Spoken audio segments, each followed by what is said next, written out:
공직자 부동산 투기 의혹이 불거진 지난 3월 이후 이런 방구도 없던 국민의힘이 갑자기 소속 국회의원 전원의 부동산 전수조사를 감사원에 맡기겠다며 국민 기만 감사쇼를 벌이고 있습니다. 감사원은 삼권 분립의 원칙 때문에 국회의원을 감사할 수 없습니다. 지난 3월 19일 주호영 전 원내대표께서 MBC 시선집중에 나가셔서 하신 말씀입니다. 그런데 이제 와서 국민권익위원회는 못 믿겠다면서 감사원에 조사 의뢰하겠다고 합니다. 국민들을 바보로 보십니까? 지금 장난하시는 겁니까?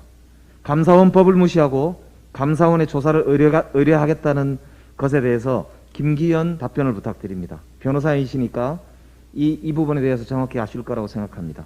입으로는 성역 없는 조사와 수사가 필요하다고 외치면서 뒤로는 더 많은 부동산 투기 의혹 국회의원이 나올까봐 시간 끌기를 하는 꼼수를 부리는 거 아니냐라는, 오늘 마침 비교섭 사당도 권익위에 부동산 전수조사를 의뢰한다고 합니다. 이준석 당대표 후보님도 새로운 정치를 다짐하고 계시므로 여기에 대해서 즉각적인 답변이 있으실 것으로 기대합니다. 국민의힘 당대표 후보인 주호영 전 원내대표는 2014년 강남 특혜 부동산 3법이 통과될 때 2013년도에 반포 주공 1단지 아파트 한 채를 매입한 이후에 시세로 거의 23억 원에 가까운 시세 차익을 얻었다고 보도되었습니다. 국민의힘 정찬민 의원은 용인시장 재직 시절에 주택건설 인허가를 내주고 시세 차익을 얻는 땅을 지인으로부터 매입했다는 혐의로 경찰 수사를 받고 있습니다.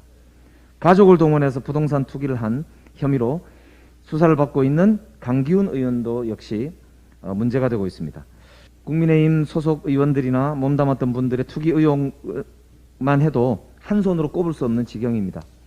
시간을 끈다고 해서 더 이상 진실을 가릴 수 없습니다. 이번이야말로 부동산 투기꾼은 공직자가 될 수 없다라고 하는 국민적 원칙을 바로 세워야 합니다. 즉각 전수조사를 공신력 있는 기관, 국민적으로 공신력 있는 기관에 맡길 것을 권유합니다. 국회의원의 부동산 투기를 엄단할 특별법 제정을 제안합니다. 내부 정보를 활용한 부패 수익은 반드시 징벌적으로 환수하는 것이 맞습니다. 국회의원 토지거래 허가제와 부동산 백지 신탁 제도 등 모든 수단을 검토해 볼 필요가 있습니다. 다시는 공직자의 부동산 투기로 국민들께 걱정을 끼쳐드리는 일이 없어야 할 것입니다. 민주당은 국민과 약속을 반드시 지키겠습니다.